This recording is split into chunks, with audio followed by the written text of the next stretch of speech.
తిరుమలలోని 7 కొండలు సాధారణ పర్వతాలు కావు. అవి దివ్య శక్తుల ప్రతీకలు అని పురాణాలు చెబుతున్నాయి.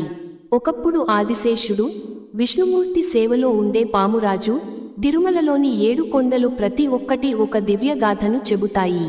అవి కేవలం పర్వతాలు కాదు, దేవతల మహిమను ప్రతిబింబించే పవిత్ర స్థలాలు. 1 శేషాద్రి. శేషాద్రి ఆదిశేషుని ప్రతీక.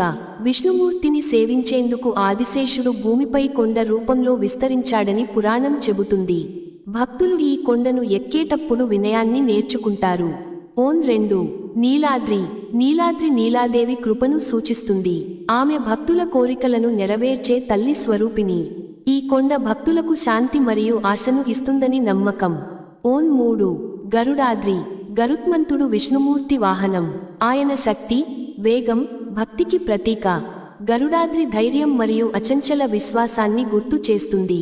4 అంజనాద్రి. అంజనాద్రి హనుమంతుడి తల్లి అంజనాదేవికి సంబంధించినది. భక్తి, బలం, సేవాభావం ఈ కొండ యొక్క ప్రత్యేకత. హనుమంతుని నిస్వార్థ భక్తి ఇక్కడ ప్రతిధ్వనిస్తుంది. 5 వృషభాద్రి.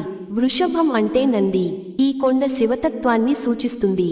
విష్ణు, శివ ఏకత్వానికి ఇది ఒక చిహ్నం. భక్తులకు సమతాభావాన్ని నేర్పుతుంది. 6 నారాయణాద్రి.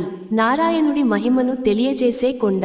ఇది దివ్యకాంతితో నిండిన స్థలం అని పురాణాలు చెబుతాయి. ఇక్కడ భక్తులు ఆధ్యాత్మిక ఆనందాన్ని అనుభవిస్తారు. 7 వెంకటాద్రి. ఇదే ప్రధాన కొండ. శ్రీ వెంకటేశ్వర స్వామి ఇక్కడ వెలసి భక్తులను కాపాడుతున్నాడు. కలియుగ వైకుంఠంగా ఇది ప్రసిద్ధి. భక్తి, విశ్వాసం, దైవకరుణల సమాహారం వెంకటాద్రి. చిన్న చిన్న మెరుపులు ఇలా తిరుమల 7 కొండలు భక్తులకు మార్గదర్శకాలు.